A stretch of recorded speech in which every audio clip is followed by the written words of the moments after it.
Force Awakens. Why would George Lucas kill off Han Solo? Oh my God, why? 映画に行きたい気分です。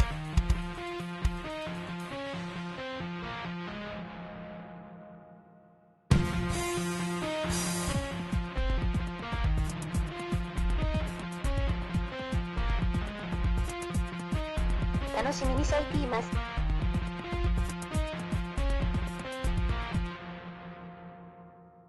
He was one of the... Can you picture Chewbacca without Han Solo? It was the one thing that made Chewbacca stand out, because it's definitely not the facial features. Stand out from the other Wookiees, it was the fact that Han Solo was beside him.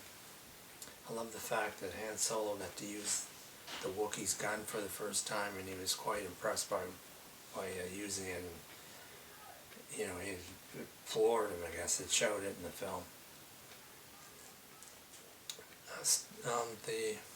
This was a great, I mean, it's not the Force Awakens as much as the audience awakens, because you love seeing old people that you knew, right, in the past, and people that you consider part of your friendship or your clique or your education or part of your life when you're growing up, and there they are all again. I've seen all the Star Wars films on the big screen. They are different from what you see in the DVDs.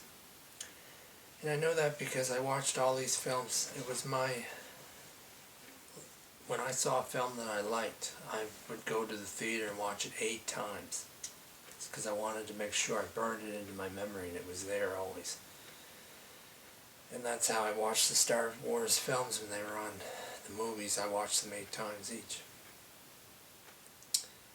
It was good seeing Carrie Fisher again, although I was shocked. I was expecting the Carrie Fisher in the bikini-clad Carrie Fisher who was the slave to that big slug. And then to see Carrie Fisher show up and scene, and she's got this craggly old woman's face, and she's not moving very fast and quickly, and she's trying to, her movements are precise. It's like a really old woman, like, what a shock that was. I wasn't shocked by Harrison Ford because I had seen him in recent movies, and Harrison Ford seems to move just like he did when he was in his 20s or 30s. Like the original Star Wars, the movements are quick and precise, and he's got the wrinkles on his face and the gray hair, but it fits. But Mark Hamill, Luke Skywalker, we'll see him in the end of the film, because he's not in the entire film. The film's about trying to find this guy.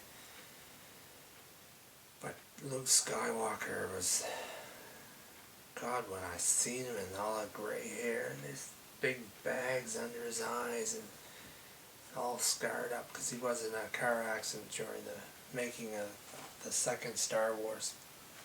Got banged up pretty bad, the car accident. Those scars are become even deeper now. But what a shock that was to see him, and then C-3PO's got a new red arm on him, and the voice is different.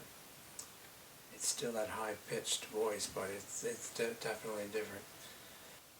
And R2-D2 with the tarp on his body, and because he powered down apparently after Luke left, he turned himself off because he felt he had no further purpose. Too old, too old a droid, I guess. But actually, the technology in this movie didn't change at all. It's still exactly the same. I guess they had reached that point where they couldn't develop any further with their technology, so everything, pretty much all the old equipment that they had was present with this one. Once again, we see it's not like a spaceship.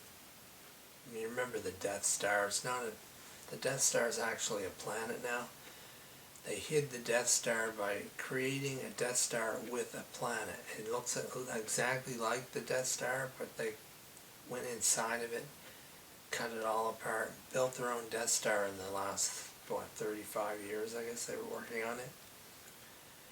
It is now a planet that absorbs energy from the sun, builds it up inside the Earth, builds it up inside the planet, and then shoots it out through the ray beam, and that's how they got rid of the collective political body. Like, you remember how Star Wars ended with the big Ewok party, and the war was over kind of thing, and there's fireworks in the skies, and everybody was happy, and the war didn't end the conflict. This group, this military group, call themselves the First Order, and they want to take over the galaxy, which is their goal. The Rebel Alliance gets in the way and starts destroying their plans. So caught in the middle of all this is the Republic, which helps out, apparently, in some ways. They didn't really mention how, but they help out the Rebel Alliance. The Rebel Alliance known now as the Resistance, and they back them up. I guess they're doing it secretly against the First Order. And the First Order, once the new Death Planet, I guess you'd call it, not really Death Star now, once the machine becomes operational, they eliminate the home planet and the moon bases of the Republic, killing all the entire political sphere. There's a twist in here. You know how Luke was constantly being told, come over to the dark side. Well, it's a twist, because now the enemy, who's the grandson of Darth Vader, through the sexual union of Han Solo and Princess Leia, this grandson is constantly fighting, being torn to go over to the Force, where Luke Skywalker is. Luke Skywalker is the last Jedi. The entire film is about finding him, because apparently they need Jedis to win the battle. They have superior knowledge or superior ability or superior training ability, and Luke Skywalker is the last Jedi. So the First Order want to find him, to eliminate him and kill him so no other Jedis are produced. And the Resistance wants to find him so that they can get Luke Skywalker to train other Jedis and win the battle. And that's what the entire movie's about. Inside there's this one of the stormtroopers. Oh yeah, stormtroopers aren't clones anymore. They're actually babies that were taken from their parents, given a number and raised completely as a soldier to do fighting and battles and whatnot.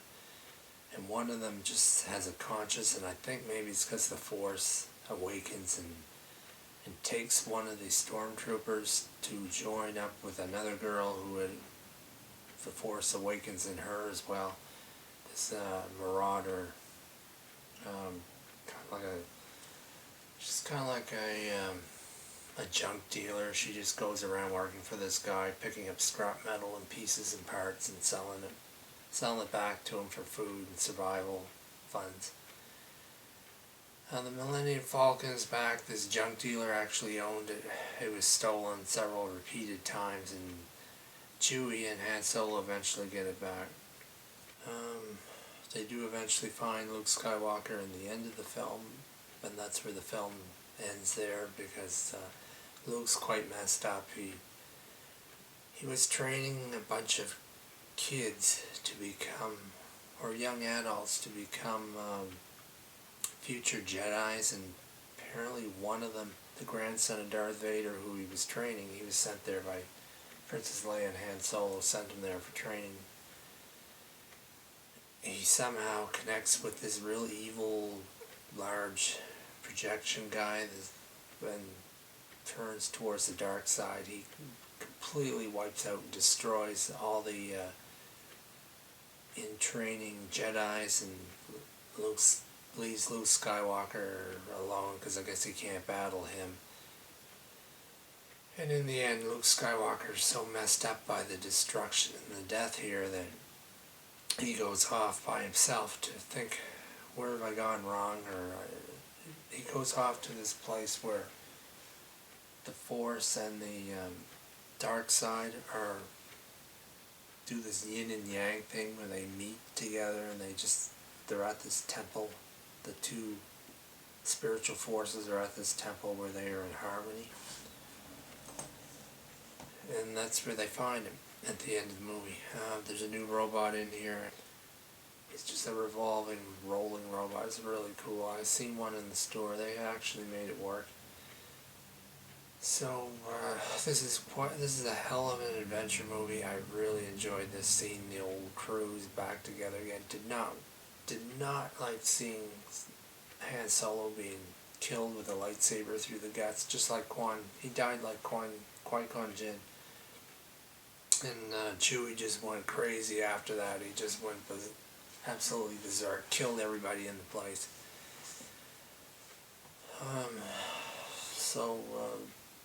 I don't know how they're gonna reject that, because Chewie without hands, that's not gonna work. But I like the creativity here, and it's good seeing everybody. It's a great storyline. You'll follow it. I especially like the stormtrooper who decides to join up with the Alliance, the rebels, and help them out to win. He's more human than anybody in this film in his behavior. I like the fact that he's all for protecting himself, but he's got moral standards that he has to live by or die by. And that's Star Wars: The Force Awakens.